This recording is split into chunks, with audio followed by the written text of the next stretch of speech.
Abrimos nuestra Biblia en la Epístola a los Hebreos, capítulo 1, versículos 1 y 2. Y dice así: Dios, habiendo hablado muchas veces, de muchas maneras en otro tiempo a los padres por los profetas, en estos postreros días nos ha hablado por el Hijo, a quien constituyó heredero de todo y por quien asimismo hizo el universo. Estamos en vísperas de celebrar otra Navidad. Por tanto, debemos hacer una reflexión sobre este importante tema. A fuerza de repetir el evento durante tantos siglos, se ha ido convirtiendo en una festividad como otras muchas, sin demasiado significado espiritual. El humanismo ha ido privándonos de la realidad del acontecimiento que se conmemora para convertirlo en una fecha dedicada al disfrute personal y al consumismo desenfrenado. A esto todo se añade también quienes cuestionan este día, considerándolo como algo pagano. Sabemos con certeza que Jesús no pudo haber nacido el 25 de diciembre, puesto que no es posible en estas fechas que los pastores velen sus rebaños en el campo en Israel. Otros le llaman festividad pagana, sin darse cuenta que todos los días del año tienen alguna relación con el paganismo antiguo porque es la fiesta de algún dios. Lo importante de esta fecha es el consenso que se alcanzó de dedicar este día para el recuerdo del nacimiento de Jesús. Esto es lo importante. Navidad, por tanto, es especialmente un mensaje de Dios. Vuelvo al texto. Dios nos ha hablado por el Hijo. Primeramente en el versículo aparece el mensajero que habla. La realidad expresada en el texto es claro. Dios nos habló por el Hijo. Se trata del mensaje de Dios para el hombre expresado en la persona del Hijo, la segunda persona de la Santísima Trinidad. No es tanto el mensaje que Él habla, sino el mensaje es el mismo. No solo fueron sus palabras y enseñanzas, sino su misma persona la que comunicaba el mensaje de Dios. La persona que lo comunica es una persona divina, la persona del Hijo de Dios. No cabe duda alguna que el Hijo de Dios es una de las tres personas divinas. En el capítulo de donde sacamos el pasaje, se presenta al Hijo de Dios manifestando atributos o perfecciones divinas. Basta la lectura del mismo de una forma no intensa, simplemente como se lee en el escrito, y aparece la omnipotencia expresada en la creación y en la sustentación de todo lo creado. Mira el versículo 2. En estos postreros días nos ha hablado por el Hijo, a quien constituyó heredero de todo y por quien asimismo hizo el universo. La gloria de su condición divina está presente, dice el texto siguiente, el cual siendo el resplandor de su gloria y la imagen misma de su sustancia. Así lo afirmó también el apóstol Juan. En el principio era el Verbo era con Dios y el Verbo era Dios. El texto de Hebreos presenta, por tanto, la deidad de Jesús. Dice que es la imagen misma de la sustancia de Dios en el versículo 3. Y aquí tenemos la infinita grandeza de la Navidad. Quien nacía en Belén era Dios manifestado en carne. El que existía desde Belén se manifestaba a los hombres, no en una existencia ocurrida en Belén, sino antecedente al hecho de su nacimiento. Escucha al apóstol Juan 1:14, aquel Verbo fue hecho carne y habitó entre nosotros. Dios fue oído por los suyos. Juan dice en su epístola, lo que era desde el principio, lo que hemos oído, Primera carta de Juan, capítulo 1 y versículo 1. Lo sorprendente no es que Dios se hiciera oír por los hombres, porque ya antes había hablado por medio de los profetas a lo largo de la historia humana. Nota lo que dice el escritor. Dios, habiendo hablado muchas veces y de muchas maneras en otro tiempo a los padres por los profetas. La grandeza es que Dios tomó boca y lengua humanas para expresar las palabras divinas en un lenguaje propio de los hombres. Esta es la grandeza del mensajero. Permíteme recordarte las palabras de Juan, capítulo 1, versículo 14 de su Evangelio. Y aquel verbo fue hecho carne y habitó entre nosotros. Dios también fue visto, no solo oído, sino visto. Vuelvo al texto de Juan. Lo que hemos visto con nuestros ojos tocante al verbo de vida. Carta primera de Juan, capítulo 1 y versículo 1. El Dios invisible se hizo visible en cuerpo humano.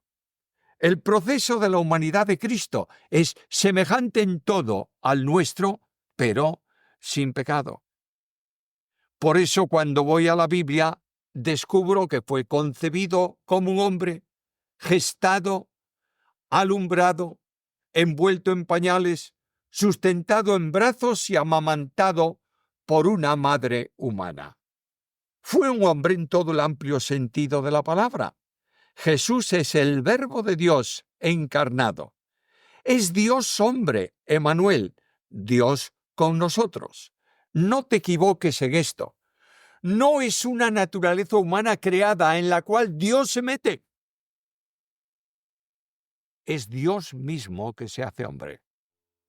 Es el Verbo que se encarna.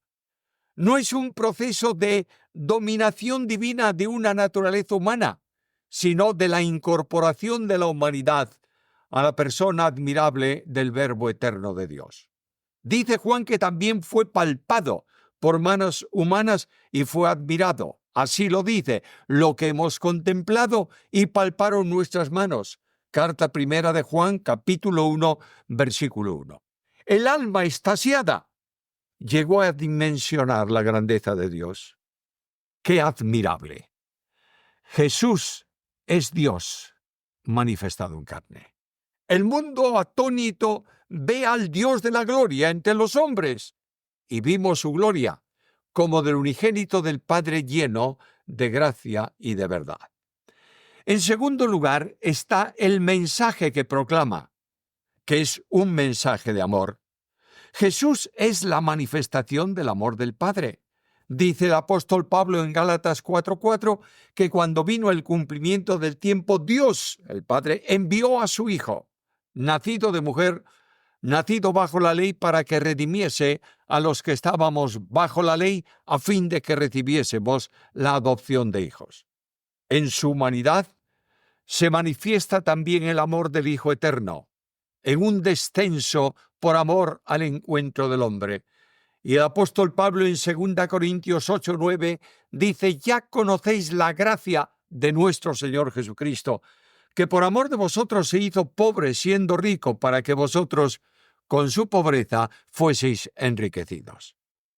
Es un amor que impulsa a Dios en carne humana a venir a nosotros. Lucas lo dice en el capítulo 19, versículo 10.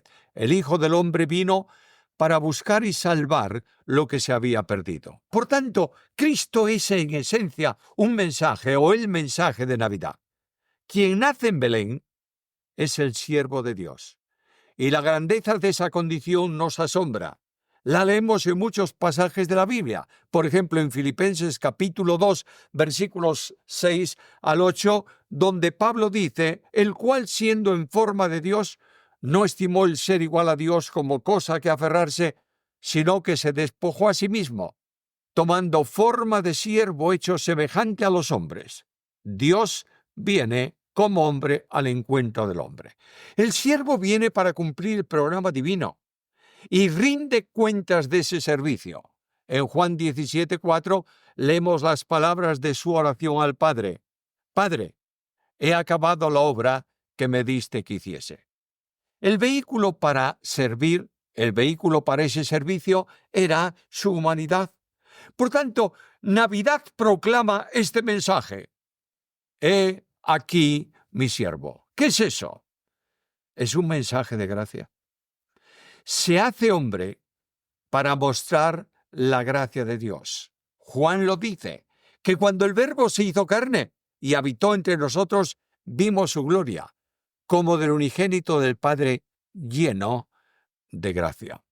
La infinita grandeza de la gracia se expresa en la carta a los Hebreos que tenemos delante en el capítulo 2, versículos 14 y 15. Leo así en la epístola. Así que, por cuanto los hijos participaron de carne y sangre, él también participó de lo mismo para destruir por medio de la muerte al que tenía el imperio de la muerte, esto es, al diablo, y librar a todos los que por el temor de la muerte estaban durante toda la vida sujetos a servidumbre.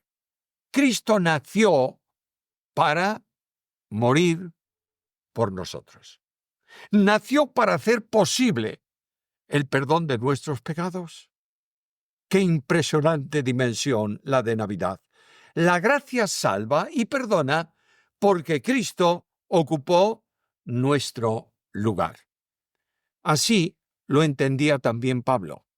En Gálatas 2:20 dice, el Señor me amó a mí y se entregó a sí mismo por mí. El mensaje que Dios proclama es un mensaje de seguridad y de esperanza. Mira la grandeza de nuestra posición en Cristo. Mis ovejas oyen mi voz, y yo las conozco y me siguen, y yo les doy vida eterna y no perecerán jamás, ni nadie las arrebatará de mi mano. Mi Padre que me las dio es mayor que todos y nadie las puede arrebatar de la mano de mi Padre. Yo y el Padre uno somos. Juan capítulo 10, versículos 27 al 30. Esta es la certeza de nuestra seguridad. ¿Qué pues diremos a esto? Si Dios es por nosotros, ¿quién contra nosotros? Romanos 8:31. El Señor además promete volver para buscarnos. Déjame recordártelo en el pasaje tan conocido de Juan 14, 1 al 4. No se turbe vuestro corazón, creéis en Dios, creed también en mí. En la casa de mi Padre hay muchas moradas, si así no fuera, os lo hubiera dicho.